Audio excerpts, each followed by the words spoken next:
গল্পের শুরুতে আমরা একটি অন্ধকার রাতে অনেকগুলো প্রাণীদেরকে পাথর ভাঙ্গার কাজ করতে দেখি। তখন একটা প্রাণী এখানে টাইলংকে দেখতে পায় এবং তাকে দেখে সবাই অনেক ভয় পেয়ে যায়। টাইলং বলে, আমি এখানে আমার জিনিসকে ফেরত নিতে এসেছি। মাটি থেকে নিয়ে আকাশ পর্যন্ত সবাইকে জানিয়ে দাও যে টাইলং ফিরে এসেছে এবং কেউই তাকে আটকাতে পারবে না, এমনকি ড্রাগন ওয়ারিয়রও না। অন্যদিকে আমরা পোর দুইজন বাবাকে দেখতে পাই। পোর যেই পালিত বাবা রয়েছে তার নাম হলো পিং। সে অনেকক্ষণ যাবৎ পোকে এখানে না দেখে তার জন্য অনেক চিন্তা করছিল। পোর আসল বাবার নাম হচ্ছে লি। সে বলে, তুমি এত চিন্তা করো না, পো যেখানেই রয়েছে একদম ঠিক রয়েছে। আমি আমার ছেলেকে যেটুকু জানি সে এখন কোথাও শুয়ে শুয়ে সুন্দর একটা স্বপ্ন দেখছে। অন্যদিকে আমরা পোকে এই সামুদ্রিক প্রাণীটার সাথে যুদ্ধ করতে দেখি। সে সামুদ্রিক প্রাণীটার সাথে যুদ্ধ করা শেষ করে তার গ্রামের দিকে ফিরে আসতে থাকে। তখন গ্রামের অনেকগুলো প্রাণীরা কুংফু পান্ডার কাছ থেকে তার অটোগ্রাফ নেওয়ার জন্য ভিড় করতে থাকে। তখন সেখানে মাস্টার শিফু এসে বলে, আমি তোমার সাথে কিছু কথা বলতে চাই। পো বলে, আমরা অবশ্যই কথা বলবো, কিন্তু এই অনুষ্ঠানটা শেষ হওয়ার পরে। মাস্টার শিফু বলে, কিসের অনুষ্ঠান? দেখা যায় পো তাদের দোকানে এসে সবাইকে মাস্টার ওগওয়ে তাকে যেই লাঠিটা দিয়েছিল ওইটা দেখিয়ে বলে, এটা আমাকে মাস্টার ওগওয়ে দিয়েছিলেন এবং এই লাঠিটার মধ্যে এমন পাওয়ার রয়েছে যে এটা এই দুনিয়ার সাথে রুহদের দুনিয়াকে কানেক্ট করতে পারে। অর্থাৎ এই লাঠিটা রুহদের দুনিয়ায় যাওয়ার একটা চাবি। আর এটা দিয়েই আমি এখন আমাদের দোকানের নতুন ফ্লেভারের একটা নুডলসের উদ্বোধন করব। এই বাচ্চাটা জিজ্ঞাসা করে, মাস্টার শিফুর যেই 5 জন শক্তিশালী স্টুডেন্ট রয়েছে তারা কি এখানে আসবে না? পো বলে, দুর্ভাগ্যবশত টাইগ্রেস ও তার বন্ধুরা একটা কাজে শহরের বাহিরে গিয়েছে। তখন মাস্টার শিফু বলে, আমি তোমার সাথে এখনই কথা বলতে চাই, এখনই আসো আমার সাথে। মাস্টার শিফু তাকে জেড প্লেসে নিয়ে এসে বলে, তুমি যেদিন প্রথমবার এই সিঁড়িগুলো দিয়ে উপরে এসেছিলে ওই কথা তোমার মনে আছে? পো বলে, হ্যাঁ, অনেক ভালোভাবে মনে আছে। আমার মনে হচ্ছিল সিঁড়ি দিয়ে উপরে উঠতে উঠতে আমি নিজেই উপরে পৌঁছে যাব। মাস্টার শিফু বলে, আর এখন তোমার সফরের পরবর্তী সিঁড়িতে প্রবেশ করার সময় চলে এসেছে। তোমার এখন নিজের জন্য একজন উত্তরাধিকারীকে খুঁজে বের করতে হবে যে তোমার পরে পরবর্তী ড্রাগন যোদ্ধা হবে। পো বলে, কিন্তু আমি তো এইমাত্রই একজন ড্রাগন যোদ্ধা হয়েছি, তার মানে আমি কি এখন আর ড্রাগন যোদ্ধা থাকতে পারবো না? তাহলে আমি কি হব? মাস্টার শিফু বলে, তোমার উত্তরাধিকারীকে সিলেক্ট করার পরে তুমি কুংফুর সবচেয়ে হাইয়েস্ট লেভেলে পৌঁছে যাবে। তুমি ভ্যালি অফ পিসের স্পিরিচুয়াল লিডার হয়ে যাবে, যেমনটা আগে মাস্টার ওগওয়ে ছিলেন। পো বলে, কিন্তু আমি তো এটার মানেই জানি না। শিফু বলে, যেরকমটা মাস্টার ওগওয়ে করতেন তুমিও ওইটাই করবে। পাহাড়ের উপরে বসে থেকে সব জায়গায় নজর রাখবে আর সবাইকে জ্ঞানের কথা বলবে। পো বলে, এটা বলার জন্য আপনাকে ধন্যবাদ, কিন্তু আমার মতে আমার এখন ড্রাগন যোদ্ধা হয়ে থাকাটাই বেস্ট হবে। মাস্টার শিফু বলে, তোমার হাতে বর্তমানে জ্ঞানের রাজদণ্ড রয়েছে। এটা মাস্টার ওগওয়ে তোমাকে খেলাধুলা করার জন্য দেননি, উনি এটা তোমাকে এজন্যই দিয়েছিলেন যাতে তুমি উনার দেখানো পথে চলতে পারো। পো বলে, তাহলে এই লাঠিটা আপনি রেখে দিন। মাস্টার শিফু বলে, পরবর্তী মাস্টার ওগওয়ে হওয়াটা আমার ভাগ্যে লেখা নেই, আর আমি এটা মেনে নিয়েছি এবং অনেক খুশি রয়েছি। মাস্টার ওগওয়ে যেভাবে তোমাকে তার উত্তরাধিকারী হিসেবে বাছাই করেছেন তেমনি তোমাকে এখন তোমার নিজের উত্তরাধিকারীকে খুঁজতে হবে।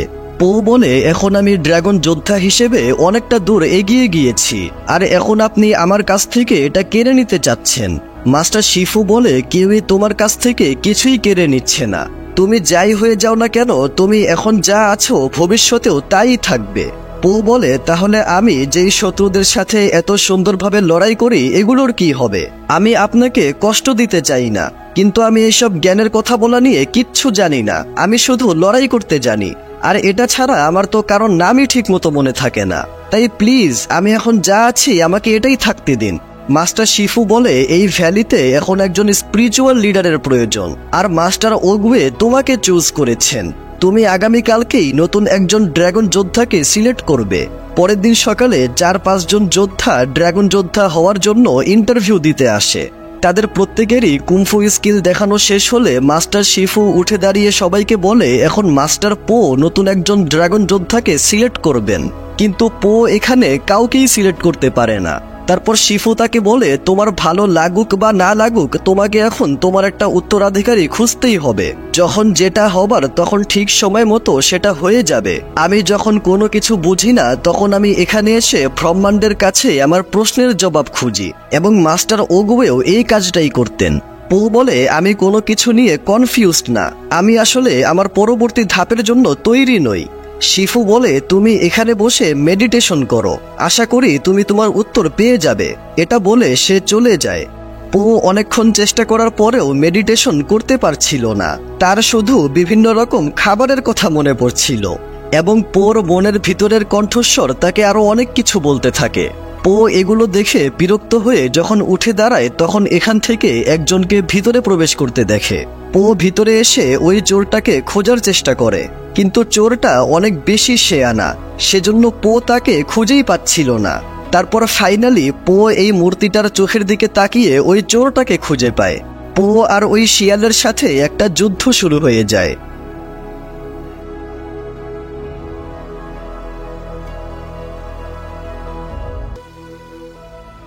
কিছুক্ষণ পর শিয়ালটা যখন মরে যাওয়ার নাটক করে তখন পো ধীরে ধীরে তার কাছে আসলে সে ওই লাঠিটা নিয়ে পোকে একটা লাথি মেরে সেখান থেকে চলে যাচ্ছিল। এটা দেখে পো এভাবে তার স্কিল দিয়ে ওই শিয়ালটাকে ধরে ফেলে। আর শিয়ালটাকে যখন জেলখানায় পাঠানোর ব্যবস্থা করে তখন গ্রামের অনেকগুলো প্রাণীরা এসে পোকে বলে, টাইলং এখানে ফিরে এসেছে, সে আমাদের পুরো গোডাউনকে ধ্বংস করে দিয়েছে। পো বলে, কিন্তু তার তো রুহদের দুনিয়ায় থাকার কথা, সে এখানে কিভাবে আসতে পারে? ওই প্রাণীরা বলে, কিন্তু টাইলং সত্যিই ফিরে এসেছে, আর যতক্ষণ পর্যন্ত না সে এই পুরো গ্রামকে ধ্বংস করছে ততক্ষণ পর্যন্ত সে কোনোভাবেই থামবে না, আমাদেরকে সাহায্য করো। জেলখানায় যাওয়ার সময় ওই শিয়ালটা বলে, মনে হচ্ছে তোমাকে আরো একটা রহস্য উদ্ঘাটন করতে হবে। বড় বড় জ্ঞানী ব্যক্তিরা একটা কথা বলেন যে যত ছোটই হোক না কেন চলার পথে প্রত্যেকটা কদমে একটা না একটা চিহ্ন অবশ্যই থেকে যায়।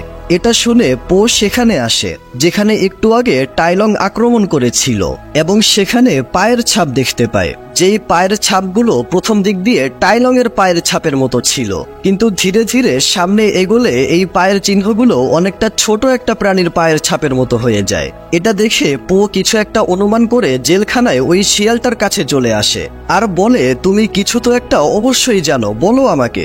শিয়ালটা বলে, হ্যাঁ আমি জানি, কিন্তু এটা আমি তোমাকে কেন বলবো?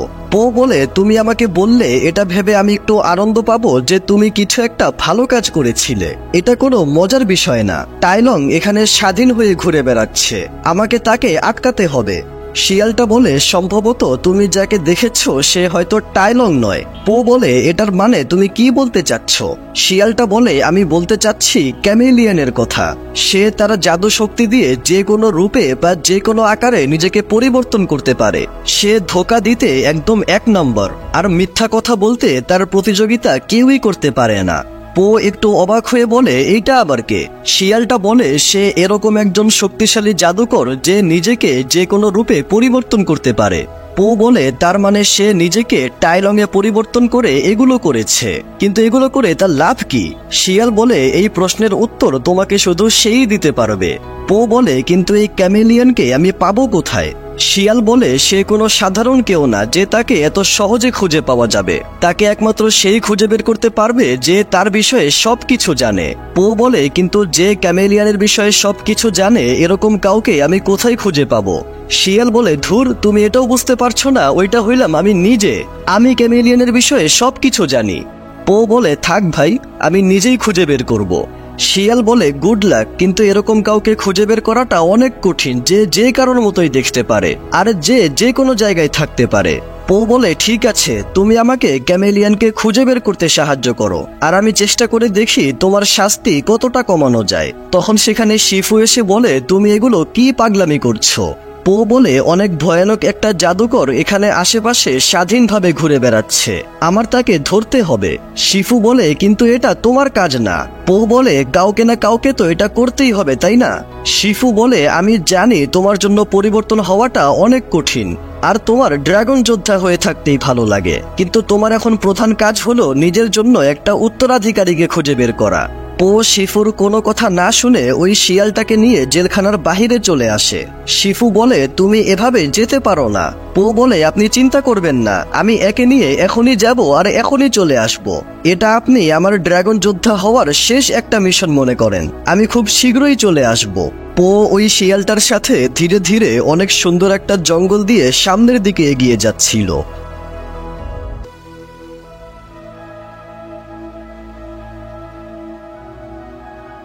অন্যদিকে আমরা পোর দুইজন বাবাকে দেখতে পাই। পোর পালিত বাবা পিং পোর জন্য অনেক চিন্তা করছিল আর বলছিল সে এখন জাদুকরের সাথে লড়াই করার জন্য এত দূর যাচ্ছে, সে ওখানে কোনো বিপদে পড়লে কি হবে। পোর আসল বাবা লি বলে, তুমি চিন্তা করো না, পো আজ পর্যন্ত অনেক বড় বড় শত্রু ও রাক্ষসদের সাথে ফাইট করেছে, সে ওই জাদুকরকে এক চুটকি বাজিয়েই হারিয়ে দিবে। অন্যদিকে আমরা একটা টেবিলে কয়েকজন প্রাণীকে একসাথে কথা বলতে দেখি। তারা বলছিল, আমরা জুনিপার শহরের সবচেয়ে শক্তিশালী অপরাধী পরিবারের প্রধান মেম্বার। এই শহরটা আমরা সবাই মিলে চালাইতাম, কিন্তু এখন আমাদের কামাই করা সবকিছু আমাদের ওই কামিলিয়ানকে দিয়ে দিতে হচ্ছে। সে কোনো জাদুকর না, সে শুধু একটা নোংরা টিকটিকি। এখন আমরা কি করব? এই ভাল্লুকটা বলে, আমরা সবাই মিলে তাকে হারিয়ে দিব। এই কুমিরটা বলে, তুমি কি পাগল নাকি? সে তো নিজের রূপ পরিবর্তন করতে পারে, এমনও হতে পারে সে এখন এখানেই রয়েছে, যেটা আমরা একদমই জানি না। এটা তুমিও হতে পারো বা আমিও হতে পারি। এটা বলে এই কুমিরটা তার আসল রূপে অর্থাৎ কামেলিয়ান তার নিজের রূপে ফিরে আসে। এটা দেখে তারা সবাই কামেলিয়ানের কাছে ক্ষমা চেয়ে বলে, আমরা এখানে সবকিছু মজা করেছি।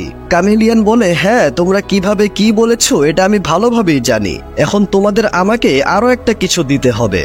ভাল্লুকটা বলে, পুরো জুনিপার শহর তো বর্তমানে তোমারই রয়েছে, তাহলে তুমি আর কি চাচ্ছ?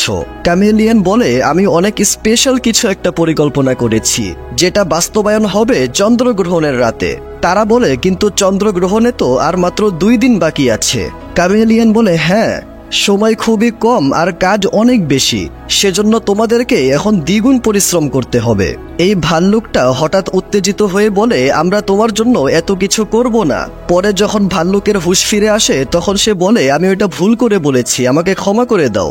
কামেলিয়ান বলে, আমি তোমাকে ক্ষমা করে দিলাম, তুমি আমাকে অসম্মান করেছ, আমাকে ধোঁকা দিয়েছ, আমার সাথে বেয়াদবি করেছ, সেই সব অপরাধ আমি ক্ষমা করে দিলাম, কিন্তু আমি এগুলো কোনোদিনও ভুলে যাব না। তোমরা খুব ভালোভাবেই জানো যে আমার স্মৃতিশক্তি একটা হাতির মতো।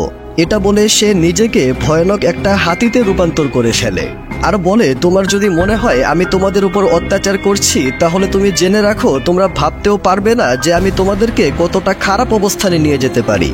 দৃশ্য পরিবর্তন হলে আমরা অনেক সুন্দর একটা বাঁশবাগানে পো আর ওই শিয়ালটাকে দেখতে পাই। শিয়ালটার নাম হচ্ছে জেন। তারা সামনে এগিয়ে যাওয়ার সময় ধীরে ধীরে সন্ধ্যা নেমে আসার সময় হয়ে যায়। অন্যদিকে রাতের বেলা আমরা পোর 2জন বাবাকে দেখতে পাই। তারা মধ্যরাতে লুকিয়ে লুকিয়ে বাড়ি থেকে বের হয়। তারা একে অপরকে দেখে বুঝতে পারে তারা 2জনই তাদের ছেলে পোকে খোঁজার জন্য বের হয়েছে।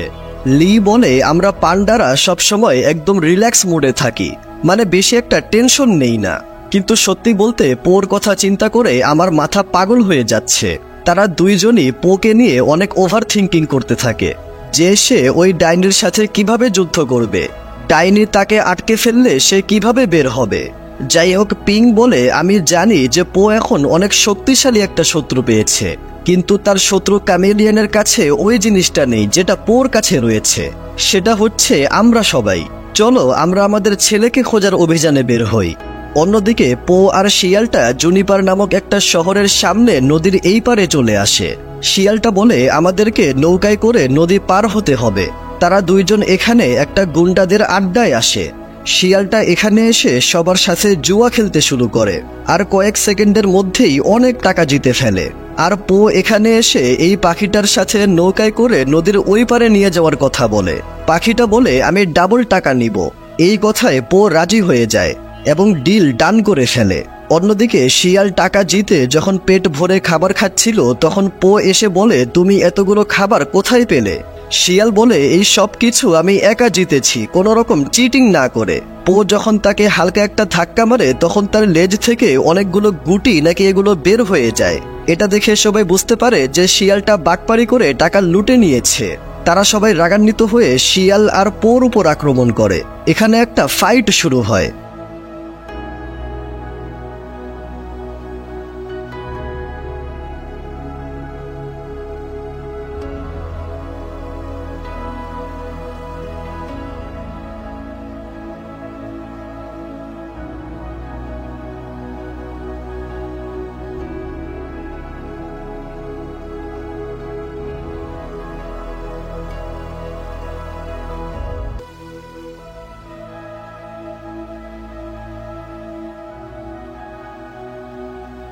অনেকক্ষণ ফাইট করার পর তারা দুইজন এখানে আটকে যায় এবং এখান থেকে নিচে পড়ে সোজা ওই পাখিটার জাহাজে চলে আসে এবং তারা সামনের দিকে এগিয়ে যায়। অন্যদিকে আমরা পোর বাবাদেরকে দেখতে পাই। তারা অনেক ভয়ানক একটা রাস্তা দিয়ে সামনের দিকে এগিয়ে যাওয়ার সময় লি এখান থেকে নিচে পড়ে যায়। এটা দেখে তারা প্রথমে ভয় পেয়ে যায়, কিন্তু এই দৃশ্য দেখে তারা হাসতে শুরু করে।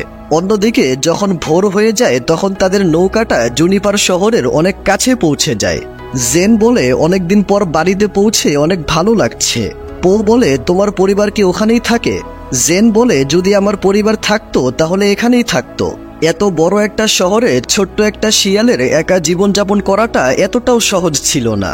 বেঁচে থাকার জন্য আমি ধোঁকা দেওয়া, চুরি করা, হাত সাফাই করা, মানে যা আমার করা দরকার ছিল সবকিছু করেছি। পরে একদিন আমাকে একজন সহায়তা করেছিল। সে আমাকে থাকার জন্য ঘর দিয়েছিল, খাওয়ার জন্য খাবার দিয়েছিল, মানে যা দরকার ছিল আমাকে সব দিয়েছিল। এই কথাটা পোর অনেক ভালো লাগে। এভাবে কথা বলতে বলতেই তারা সামনের দিকে এগিয়ে যাচ্ছিল। অন্যদিকে আমরা কামেলিয়ানকে দেখি। সে অনেকগুলো প্রাণীদেরকে কাজে লাগিয়ে একটা জাদুকরী ও শক্তিশালী খাঁচা তৈরি করছিল এবং বলছিল, এখন এই পুরো জুনিপার শহরে আমার রাজত্ব চলছে। কিছুদিন পর এই পুরো পৃথিবীতে আমার রাজত্ব চলবে। সবাই জানতে পারবে ক্যামেলিয়ান আসলে কতটা ভয়ানক। পরের দৃশ্যে আমরা দেখি তারা জুনিপার শহরে পৌঁছে গিয়েছে। পো এই শহরটাকে দেখে অবাক হয়ে যায়। তারা এইভাবে শহরের ভিতরে প্রবেশ করে। পো আশেপাশে সকল প্রাণীদের এত ব্যস্ততা দেখে বলে, আমি এত ট্রাফিক এর আগে কখনো দেখিনি। একটু সামনে যাওয়ার পর পো আশপাশ থেকে অনেক সুস্বাদু খাবারের ঘ্রাণ পেয়ে খাবারের দুনিয়ায় হারিয়ে যায়। পো কল্পনা থেকে বের হয়ে বলে, আমি এই শহরের মতো এত সুন্দর জায়গা এর আগে কখনো দেখিনি। জেন বলে, আমিও আগে এটাই মনে করতাম, কিন্তু পরবর্তীতে কামেলিয়ান এই পুরো শহরকে নিজের দখলে করে নিয়েছে এবং সবার কষ্টে অর্জিত অর্থগুলো সবার কাছ থেকে জোর করে কেড়ে নিয়ে নিজের কাছে রেখে দেওয়া শুরু করেছে। আমাদের ক্যামেলিয়ানকে আটকাতে হবে, আর এটার জন্য আমি তোমাকে ক্যামেলিয়ানের কাছে নিয়ে যাব। পো বলে, আমাকে নিয়ে যেতে হবে না, আমি জানি যে সে ওই মিনার থেকে এসব কিছু কন্ট্রোল করছে। জেন বলে, তুমি কিভাবে জানো? পো বলে, আমি এর আগেও অনেকগুলো শত্রুদের সাথে ফাইট করেছি, এইটুকু তো সবাই জানে। তারপর তারা আরো একটু সামনে গেলে জেন এর পরিচিত প্রাণীরা তাকে হাই হ্যালো বলতে থাকে। পো বলে, তোমাকে তো এখানে সবাই চিনে। জেন বলে, হ্যাঁ, কারণ আমার চেহারা ভুলে যাওয়াটা এতটাও সহজ না। পো এখানে শিয়ালের ওয়ান্টেড পোস্টার দেখে বলে, তুমি একজন ক্রিমিনাল, তুমি এগুলো আগে বলোনি কেন? শিয়ালটা বলে, হ্যাঁ, আমি একজন ওয়ান্টেড ক্রিমিনাল, আর আমি এটাতে অনেক গর্বিত অনুভব করি। তুমি এগুলো নিয়ে ভেবো না, এই শহরের পুলিশদের আমাকে ধরা ছাড়াও আরো অনেক কাজ রয়েছে। এটা বলার সাথে সাথেই এই দুইটা পুলিশ গরু এসে তাকে ধরে ফেলে। পো ওই পুলিশদেরকে বলে, আমি হলাম ড্রাগন যোদ্ধা। শিয়াল আর আমি এখানে অনেক গুরুত্বপূর্ণ একটা কাজে এসেছি, তাই ওকে ছেড়ে দিন। কিন্তু এই দুইটা গরু ড্রাগন যোদ্ধা বলতে কাউকেই চিনে না। পো বলে, তাহলে তোমরা কুংফু পান্ডাকে তো অবশ্যই চিনবে। এগুলো শুনে পুলিশটা শিয়ালের সাথে পোকেও জেলখানায় পাঠিয়ে দেয়। তারা দুইজন এভাবে এই খাঁচা থেকে বের হয়ে আসে। পো বলে, তুমি পুলিশদের হাত থেকে পালিয়ে যেতে পারবে না, তুমি একজন ওয়ান্টেড ক্রিমিনাল। এটা শুনে শিয়ালটা পোকে সামনের এই পোস্টারটা দেখায়। পোস্টার দেখে পো বুঝতে পারে শিয়ালের সাথে থাকতে যে সে নিজেও ওয়ান্টেড হয়ে গিয়েছে। তখনই পুলিশ গরুগুলো তাদেরকে ধরার জন্য আসতে থাকে। তারা দুইজন দৌড়ে পালাতে শুরু করে, আর এখানে একটা টম এন্ড জেরির খেলা শুরু হয়ে যায়।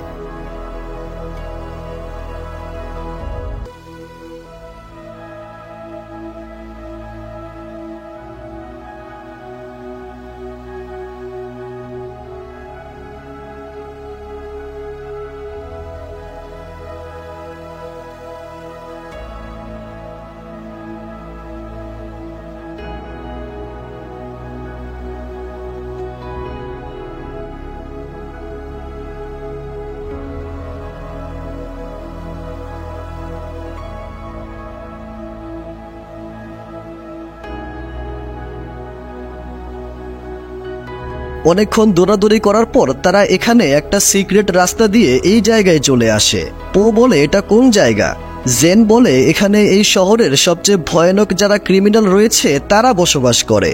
এরা তোমার চারটি চুরি করে ফেলবে আর তুমি টেরও পাবে না। তখন সেখানে হান নামক এই প্রাণীটা এসে বলে, আমি জানতাম তুমি এক না একদিন আড্ডায় অবশ্যই ফিরে আসবে, আর যেহেতু এখন ফিরে এসেছো তাই মাইর খাওয়ার জন্য তৈরি হয়ে যাও। আমরা তোমাকে অনেক আস্তে আস্তে কষ্ট দিয়ে আঘাত করব।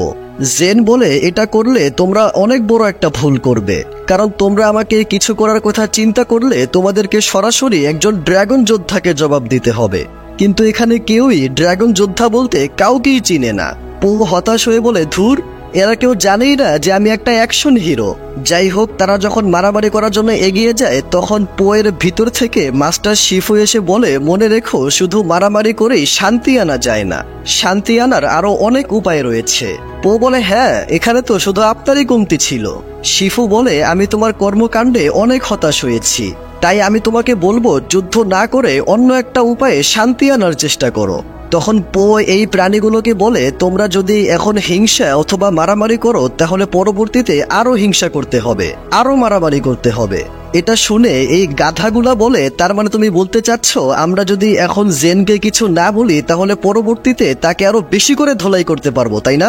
যদি পরবর্তীতে বেশি করে ধোলাই করতে পারি তাহলে এখন ছোট মোটো হাত মারার কোনো দরকার নাই। পো বলে, আমি এটা বলতে চাচ্ছি না, তোমাদের একটা মিসআন্ডারস্ট্যান্ডিং হচ্ছে। এই প্রাণীগুলো পরে বেশি ধোলাই করার কথা চিন্তা করে এখন কোনো কিছু না করেই চলে যায়।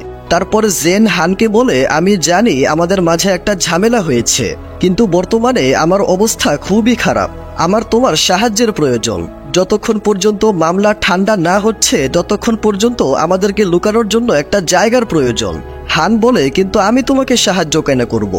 জেন বলে, কারণ আমি জানি এই কঠোর একটা শরীরের ভিতরে অনেক নরম একটা হৃদয় রয়েছে।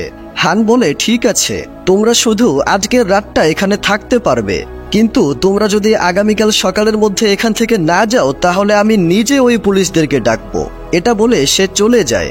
তখন তারা দেখতে পায় এই দুইটা বান্দর পোর চাড্ডি চুরি করে নিয়েছে। পো রিকোয়েস্ট করে বলতে থাকে, প্লিজ ভাই, ওইটা আমাকে দিয়ে দে, আমার কাছে আর এক্সট্রা নাই। অন্যদিকে আমরা পিং আর লিকে এখানে দেখতে পাই, যেখানে গতকাল রাতে পো আর জেন এসেছিল। দেখা যায় গতকালকের মারামারির কারণে এখানে সব প্রাণীদের হাল বেহাল অবস্থা হয়ে গিয়েছে। পিং অনেক ভাব নিয়ে ভিতরে এসে সব গুন্ডাদেরকে বলে, আপনাদেরকে বিরক্ত করার জন্য আন্তরিকভাবে দুঃখিত, কিন্তু আমি শুধু এইটুকু জানতে চাই এখানে কি কোনো পান্ডা এসেছিল? তারা বলে, হ্যাঁ, গতকালকে একটা পান্ডা এসেছিল, তুমি কি ওর বিষয়ে কিছু জানো? পিং বলে, আরে জানি না মানে, ওই পান্ডা তো আমার ছেলে। এটা শুনে তারা পিংকে এভাবে ধরে ফেলে আর বলে, তোমার ছেলে গতকালকে এখানে মারামারি করে আমার এই রেস্টুরেন্টের যেই ক্ষতি করেছে সেটার ক্ষতিপূরণ দিতে হবে। বাহির থেকে লি এটা দেখে প্রচন্ড একটা ভাব নিয়ে ভিতরে প্রবেশ করে আর বলে, ওই হাঁসটাকে ছেড়ে দাও। গতকালকে যেই পান্ডা তোমাদের এখানে এসেছিল সে যদি তোমাদের রেস্টুরেন্টের এত খারাপ অবস্থা করতে পারে তাহলে তোমরা ভাবতেও পারবে না যে আমি কি করতে পারি। ওই পান্ডা যা কিছু শিখেছে সবকিছু আমি তাকে শিখিয়েছি, তাই তোমাদের জন্য ভালো হবে সুন্দর করে আমাকে বলে দাও যে সে কোথায় গিয়েছে। আর যদি সোজাভাবে না বলো তাহলে আরেকটা উপায় আছে যাতে তোমরা আমাকে সব বলবে, কিন্তু আমি তোমাদের কথা ঠিকমতো বুঝতে পারবো না, কারণ তোমাদের মুখে একটাও দাঁত থাকবে না, আমি মেরে তোমাদের দাঁত ভেঙে দিব। এগুলো বলে সে সবাইকে ভয় দেখাতে থাকে, কিন্তু আশেপাশের সবাই বুঝে যাচ্ছিল যে এই পান্ডা আসলে কিছুই পারে না, সে ভাব নিচ্ছে। তখন লির ওজনের কারণে এই ঘরটা একদিকে ঢলে পড়ছিল। এটা দেখে সবাই ভয় পেয়ে যায়, আর এই সুযোগেই লি তাদেরকে ভয় দেখিয়ে জিজ্ঞাসা করে, আমার ছেলে কোথায়? তারা বলে সে নৌকায় করে নদী পার হয়ে জুনিপার শহরে চলে গিয়েছে। এটা শুনে তারা ঘর থেকে বের হলে হালকা একটু ধাক্কা লাগার কারণে ঘরটা নিচে পড়ে যায়। অন্যদিকে আমরা পো আর জেনকে দেখি। জেন বলে, আমি আজ পর্যন্ত যেই কয়টা কুংফু মাস্টারের সঙ্গে দেখা করেছি তাদের মধ্যে তুমি সবচেয়ে আলাদা, মানে তুমি অনেক সৎ একজন পান্ডা, তোমার মধ্যে কোনো ঝামেলা নেই, তোমাকে চোখ বন্ধ করে ভরসা করা যায়। তখন হান বলে, রাত পার হয়ে গিয়েছে, তাই তোমরা দুইজন এখান থেকে বের হয়ে যাও। তারা সেখান থেকে বের হয়ে ক্যামেলিয়ান যেই প্যালেসে রয়েছে ওই প্যালেসের দিকে এগিয়ে যায় আর এই রাস্তা দিয়ে ভিতরে প্রবেশ করে। অন্যদিকে আমরা পিং ও লিকে এখানে দেখতে পাই, তারা জুনিপার শহরে এসে আশেপাশে পোকে খুঁজতে শুরু করেছে। অন্যদিকে পো আর জেন এই টানেল থেকে বের হয়ে এখানে অনেক ভয়ানক প্রাণীদেরকে ঘুমন্ত অবস্থায় দেখতে পায় আর গুটিসুটি হয়ে সামনের দিকে এগিয়ে যাওয়ার সময় পো এই টানেলের ঢাকনাটা এখানে রাখলে সেটা ঘুরতে ঘুরতে অনেক তীব্র শব্দ করতে করতে সিঁড়ি থেকে নিচের দিকে চলে যায়, কিন্তু এরা কেউই ঘুম থেকে উঠে না। তারপর তারা আবারও এগোতে শুরু করে এবং এখানে এসে পোয়ের নাকে একটু চুলকানি হওয়ার কারণে যখন তার হাঁচি পাচ্ছিল তখন জেন তার নাক এভাবে ধরে ফেলে এবং পোয়ের এই কাণ্ডের কারণে সবাই ঘুম থেকে উঠে পড়ে। তারা দ্রুত সেখান থেকে পালাতে শুরু করে আর এই ভয়ানক একটা ট্র্যাপকে অতিক্রম করে এখানে চলে আসে। তখন উপর থেকে ক্যামেলিয়ানের তৈরি করা একটা জাদুর খাঁচা পোর উপরে চলে আসে। পো তার পাওয়ার দিয়ে অনেক চেষ্টা করেও এই খাঁচা ভাঙতে পারছিল না এবং এই খাঁচার অতিরিক্ত ওজন হওয়ার কারণে তারা এটা উঠাতেও পারছিল না। পো যখন এই খাঁচা উঠানোর জন্য তারা লাঠিটা জেনের হাতে দেয় তখন জেন লাঠিটা নিয়ে ক্যামেলিয়ানকে দিয়ে দেয়। ক্যামেলিয়ান বলে, তুমি এই লাঠিটা জেনকে দিয়েছ আর জেন আমাকে দিয়েছে। তুমি অনেক বোকা একটা পান্ডা। তুমি মনে করেছিলে জেন তোমার বন্ধু, কিন্তু আসলে সে আমার জন্য কাজ করে। এটা শুনে পো বুঝতে পারে যে ক্যামেলিয়ানই জেনকে অসহায় অবস্থায় তাকে আশ্রয় দিয়েছিল। ক্যামেলিয়ান বলে, আমার সাথে দেখা করার আগে জেনের অবস্থা অনেক খারাপ ছিল, কিন্তু আমার সঙ্গে দেখা হওয়ার পর থেকে তার ভাগ্য খুলে গিয়েছে। জেন আমার সামনে একদম নির্ভয়ে দাঁড়িয়েছিল। আমার তাকে কাজের জন্য যোগ্য মনে হয়েছিল। আসলে জেন আগে হান নামক ওই প্রাণীটার সাথে থাকতো, কিন্তু ক্যামেলিয়ানের সঙ্গে দেখা হওয়ার পরে সে হানকে ছেড়ে দিয়েছে। সেজন্যই হানের সাথে জেনের সম্পর্ক বর্তমানে অনেক খারাপ। যাই হোক, ক্যামেলিয়ান বলে, আজকে জেন যা কিছু হয়েছে সবকিছু আমার জন্য হয়েছে। পো বলে, আমি বুঝতে পেরেছি তুমি জেনকে আমার কাছে পাঠিয়েছো যাতে তুমি এই লাঠিটা নিতে পারো, কিন্তু কেন? ক্যামেলিয়ান বলে, আমি অনেক বড় পরিবারে জন্মগ্রহণ করেছি। আমি চেয়েছিলাম অনেক বড় কিছু করব। আমি কুংফুতে মাস্টার হতে চেয়েছিলাম এবং মান সম্মান সব চেয়েছিলাম। আমি যেখানেই কুংফুয়ের ট্রেনিংয়ের জন্য যেতাম সেখান থেকেই আমাকে বের করে দেওয়া হতো। তারা বলতো আমি অনেক ছোট আর দুর্বল, আমি কখনোই কুংফু করতে পারবো না। সেজন্য আমি ভিন্ন একটা পথ খুঁজে বের করেছি। আমি জাদুবিদ্যা শিক্ষা নিয়েছি। আমি রূপ পরিবর্তন করার এই জাদুটাকে নিজের আয়ত্তে করে নিয়েছি আর ওই সব কিছু পেয়েছি যা আমি চেয়েছিলাম। পো বলে, কিন্তু সব কিছু পেলেও তুমি কুংফু পাওনি।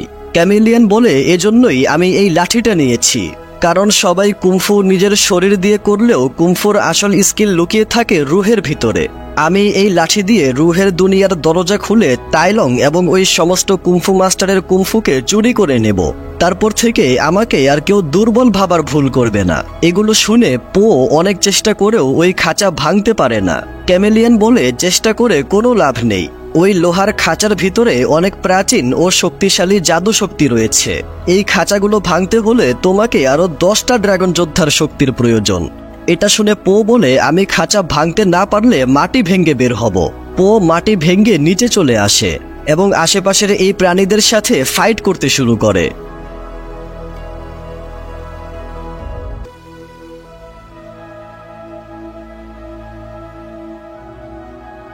পো এখান থেকে বাহিরে আসলে সামনে জেনকে দেখতে পায় আর তার দিকে এগিয়ে গেলে পিছন থেকে আসল জেন চলে আসে। আর এখানে জেনের রূপ ধরা ক্যামেলিয়ান পোকে ধাক্কা মেরে ওই প্যালেস থেকে নিচে ফেলে দেয়। এটা দেখে জেন একদম হ্যাং হয়ে যায়। ওইদিকে আমরা দেখি পো নিচে পড়ার আগেই এভাবে নিজেকে বাঁচিয়ে নিয়েছে। তখন এই একটা লিজার্ড এসে পোর উপর আক্রমণ করতে শুরু করে। তখন সেখানে পোর 2জন বাবা চলে আসে আর তাকে বাঁচিয়ে নেয়। তারা উপরে আসলে পো হতাশ হয়ে বলতে থাকে, আমি কারোরই ভরসার যোগ্য নই। আমি অনেক বড় ভুল করে ফেলেছি। আমি ওই জাদুর লাঠিটা ক্যামেলিয়ানকে দিয়ে দিয়েছি। যদি আমি মাস্টার শিফুর কথা শুনতাম আর গ্রামের মধ্যেই থাকতাম তাহলে এরকম কিচ্ছু হতো না। আমি শুধু চেয়েছিলাম যেটা যেমন রয়েছে ওটা ওইরকমই থাকুক, কোনো কিছুই যেন পরিবর্তন না হয়। পিং বলে, আমি জানি যে পরিবর্তনকে সবাই ভয় পায়। এমন একটা সময় ছিল যখন আমি গ্রামের সবচেয়ে গ্রেটেস্ট একজন নুডলস শেফ হতে চেয়েছিলাম। এটা বেশি পুরনো কথা না, এবং আমি সবচেয়ে গ্রেটেস্ট নুডলস শেফ হয়েও গিয়েছি। কিন্তু ওই সময় আমি তোমাকেও পেয়ে গিয়েছিলাম আর একজন বাবা হয়ে গিয়েছিলাম। তারপরে কোনো কিছুই আর আগের মতো থাকে না, সবকিছু পরিবর্তন হয়ে যায়। এভাবেই পরিবর্তন সবসময় খারাপ হয় না। তোমার কি মনে হয় আমি রেস্টুরেন্টের মেনুকে বারবার পরিবর্তন কেন করি? কারণ যদি সব জিনিস একই রকম থাকে তাহলে দেরিতে হলেও কাস্টমাররা বোর হয়ে যাবে। এগুলো শুনে পো কথা বুঝতে পারে। তখন তারা দেখতে পায় পোকে একটু আগে যেরকম খাঁচায় বন্দি করা হয়েছিল ওই রকম খাঁচাগুলো প্যালেসের উপরে নিয়ে যাওয়া হচ্ছে। এগুলো দেখে তারা বুঝতে পারে ক্যামেলিয়ান রুহের দুনিয়ার দরজা খুলে সমস্ত গ্রেটেস্ট কুংফু মাস্টারদেরকে পৃথিবীতে এনে এই খাঁচায় বন্দি করে রাখবে। ওইদিকে আমরা দেখি ক্যামেলিয়ান জেনকে বলে, ওই পান্ডার সঙ্গে থাকতে থাকতে তুমি কি ওর বন্ধু হয়ে গিয়েছো? জেন বলে, একদমই না। ক্যামেলিয়ান বলে, কিছু পাওয়ার জন্য কাউকে না কাউকে ব্যবহার করতেই হয়, ঠিক তেমনি আমরাও পান্ডাকে ব্যবহার করেছি। জেন বলে, তার মানে কি আপনি আমাকে সাহায্য এজন্যই করেছিলেন যাতে আপনি আমাকে ব্যবহার করে আপনার লক্ষ্য পূরণ করতে পারেন? ক্যামেলিয়ান বলে, হ্যাঁ, তোমার ভিতরে চালাকি আর বেইমানি একদম ভরে রয়েছে, তুমি কারোরই ভরসার যোগ্য নও। কিন্তু যেই দিন তোমার উপরে কেউ বিশ্বাস করে একদম নিশ্চিন্তে থাকতে পারবে, মানে তুমি বিশ্বাসযোগ্য হয়ে যাবে, তখন তুমি আমার আর কোনো কাজের না। এগুলো শুনে জেন কিছু একটা চিন্তা করে। তারপর আকাশে যখন চন্দ্রগ্রহণ শুরু হয় তখন ক্যামেলিয়ান এই লাঠিটা দিয়ে রুহের দুনিয়ার দরজা খুলে ফেলে আর বলে, টাইলংকে আমার সামনে নিয়ে আসো। টাইলং এখানে এসে বলে, তুমি কে আর ওই লাঠির সঙ্গে কি করছো? ক্যামেলিয়ান বলে, এটা তোমার পুরাতন বন্ধু ওই পান্ডা আমাকে দিয়েছে। টাইলং বলে, পো অনেক গাধা একটা পান্ডা, এটা আমি জানি, কিন্তু সে নিজের ইচ্ছাতে মাস্টার ওগুয়ের এই লাঠিটা তোমার হাতে তো জীবনেও দিবে না। ক্যামেলিয়ান বলে, সে এটা আমাকে নিজে দেয়নি, আমি কেড়ে নিয়েছি। তখন ক্যামেলিয়ান সেখানে ওই সমস্ত জাদুর খাঁচাগুলো নিয়ে আসে। টাইলং বলে, তুমি আমাকে এখানে কেন এনেছো? ক্যামেলিয়ান বলে, আমি চাই তুমি তোমার কুমফু স্কিলগুলো আমাকে শিখাও। টাইলং বলে, আমি আমার কুমফু স্টাইল কাউকে শিখাই না। ক্যামেলিয়ান বলে, আমি তোমার কাছে অনুরোধ করছি না। এটা বলে সে রুহের দুনিয়ার দরজা বন্ধ করে দেয়। ক্যামেলিয়ানের সৈন্যরা টাইলং এর সাথে ফাইট করতে শুরু করে।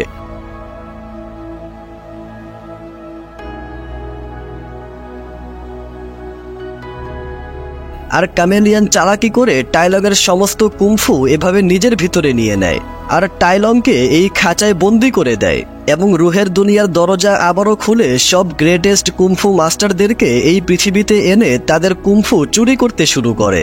ওইদিকে পো ক্যামেলিয়ানের সাথে ফাইট করার জন্য আবারও প্যালেসে ফিরে আসছিল। তার বাবারা বলতে থাকে, তুমি ওর সাথে যুদ্ধ করতে পারবে না। পো বলে, আমাকে যেভাবেই হোক তাকে আটকাতে হবে, আমি এখন আমার জন্য আর অন্য কাউকে আঘাত পেতে দিব না। এইদিকে জেন ক্যামেলিয়ানের এইসব কর্ম দেখে প্যালেসের বাহিরে আসলে পোকে জীবিত অবস্থায় দেখে অনেক খুশি হয়ে যায়, কিন্তু পো তার সাথে কোনো কথাই বলে না। জেন বলে, আমি ভুল করেছি, আমাকে ক্ষমা করে দাও, আমি ক্যামেলিয়ানকে সারা জীবনের জন্য ছেড়ে দিয়েছি, আমার দ্বারা অনেক বড় ভুল হয়ে গিয়েছে, প্লিজ আমার কথা শোনো। পো বলে, আমিও তোমার উপর ভরসা করে অনেক বড় ভুল করেছি।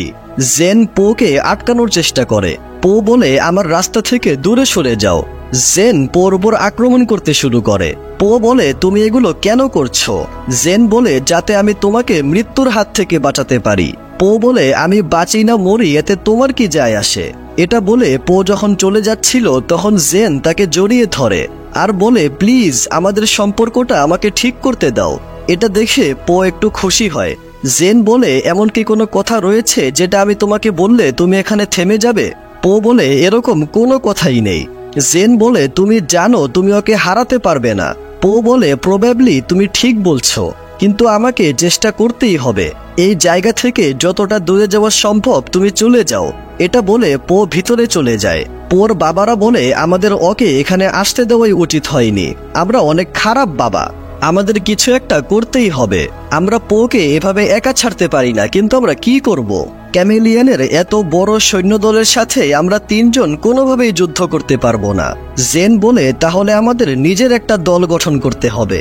এটা বলে জেন তাদেরকে এখানে নিয়ে আসে আর সবাইকে বলে, ড্রাগন যোদ্ধা অর্থাৎ একটু আগে আমার সাথে যেই পান্ডা এখানে এসেছিল সে অনেক বড় একটা বিপদে রয়েছে, তাই আমার আপনাদের সাহায্যের প্রয়োজন। তারা বলে, কিন্তু আমরা তোমাকে সাহায্য কেন করব? জেন বলে, কারণ সাহায্য করা অনেক ভালো একটা কাজ। এটা শুনে সবাই হাসতে শুরু করে। জেন বলে, আমি জানি তোমরা মনে করছো যে তোমাদের মতো চোর ডাকাতদের নিজের জীবনকে পরিবর্তন করার কোনো সুযোগ এখন আর নেই, অনেক দেরি হয়ে গিয়েছে, কিন্তু আমার অনেক ভালো একটা বন্ধু আমাকে বলেছিল যে সঠিক জিনিস করার জন্য কখনো দেরি হয় না। এই গাধাগুলো বলে, তার মানে তুমি বলতে চাচ্ছ আমরা এখন ভালো কাজ করলে পরবর্তীতে আরো বেশি খারাপ কাজ করতে পারবো, আর আমরা যদি এখন ক্যামেলিয়ানকে আমাদের রাস্তা থেকে সরিয়ে দিই তাহলে আমরা আবারও পুরো শহরে রাজত্ব করতে পারবো। এগুলো শুনে জেন আর কোনো উপায় না পেয়ে বলে, তোমরা কি পরে খারাপ করার জন্য এখন ভালো কাজ করতে তৈরি? এই কথায় সবাই রাজি হয়ে যায়। তারপর আমরা জেন, পিং আর লিকে এখানে দেখতে পাই। জেন আশেপাশে অনেক সৈন্যদেরকে দেখে বলে, এখানে তো আমার অনুমানের তুলনায় অনেক বেশি গার্ডস রয়েছে। লি বলে, তুমি যেভাবে পারো ওইভাবে তাড়াতাড়ি পোর কাছে পৌঁছাও, এই সৈন্যদেরকে আমরা দেখে নেব। অন্যদিকে আমরা দেখি ক্যামেলিয়ানের যখন সব গ্রেটেস্ট কুমফু মাস্টারদের কুমফু চুরি করা হয়ে যায়, তখন পো এখানে এসে লর্ড শেন আর জেনারেল কাইকে দেখতে পায়, যাদের সাথে কুমফু পান্ডার দ্বিতীয় আর তৃতীয় নাম্বার মুভিতে পোর যুদ্ধ হয়েছিল। তখন পো এখানে তাইলংকে দেখতে পায়। তাইলং বলে, আমি তো ভেবেছিলাম ওগুয়ে তোমাকে ড্রাগন যোদ্ধা হিসেবে চুজ করে ভুল করে ফেলেছে, কিন্তু এখন আমি বুঝতে পেরেছি সে কোনো ছোট নয়, বরং অনেক বড় একটা ভুল করেছে। পো বলে, আমি ওই লাঠিটা ফেরত নিয়ে নেব এবং তোমাদের সবার কুমফু তোমাদেরকে ফিরিয়ে দেব আর তোমাদেরকে রুহের দুনিয়ায় পাঠিয়ে দিব, আমি ওয়াদা করছি। ওইদিকে আমরা দেখি এরা সবাই এখানে এসে সব সৈন্যদের সাথে যুদ্ধ করতে থাকে। সেই সুযোগে জেন এখান দিয়ে ভিতরে প্রবেশ করে। এইদিকে আমরা দেখি পো যখন এখানে এসে ক্যামেলিয়ানকে বলে, ওই লাঠি আমাকে এখনই ফিরিয়ে দাও। এটা বলার সঙ্গে সঙ্গেই ক্যামেলিয়ান লাঠিটা ফিরিয়ে দেয় আর বলে, আমি যা চেয়েছিলাম সেটা আমি পেয়ে গিয়েছি, আমার চাইতে শক্তিশালী এখন আর কেউ নেই। আমি এখন কোনো মতে একবার তোমাকে রাস্তা থেকে সরিয়ে দিলে সবকিছু আমার হয়ে যাবে। তখন পো যেভাবে মাস্টার শিফু বলেছিল সেইভাবেই মারামারি না করে শান্ত ভাষায় ক্যামেলিয়ানকে বোঝানোর চেষ্টা করে, কিন্তু পোর কথায় ক্যামেলিয়ানের কিছুই যায় আসে না, সে তার উপর আক্রমণ করে। তখন পোর ভিতরে থাকা শিফু বলে, আমি তোমার জন্য অনেক খুশি, কারণ তুমি আমার কথা অমান্য করোনি, কিন্তু এখন অনেক হয়েছে, তুমি এখন তোমার স্টাইলে মারামারি করে সব ঠিক করো। পো বলে, আমি তো শুধু এটার জন্যই অপেক্ষা করছিলাম। পো আর ক্যামেলিয়ানের সাথে যুদ্ধ শুরু হয়ে যায়। ক্যামেলিয়ান যেই মাস্টারদের কুমফু নিজের ভিতরে নিয়ে নিয়েছে তাদের রূপ ধারণ করে পোর সাথে যুদ্ধ করতে থাকে।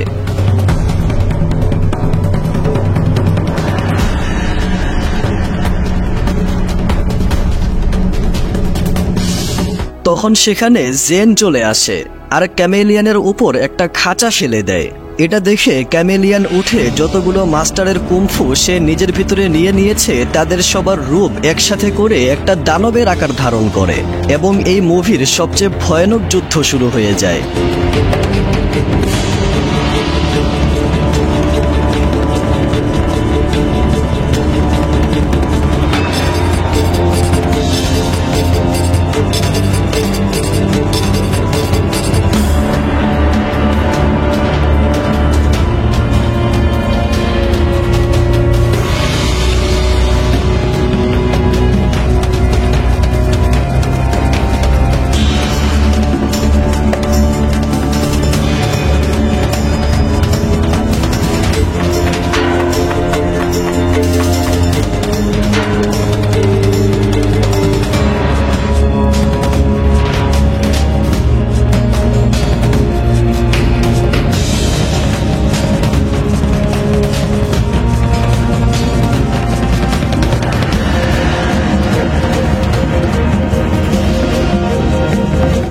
ফাইটার এক পর্যায়ে ক্যামেলিয়ান পোকে এভাবে খাঁচায় বন্দি করে দেয়।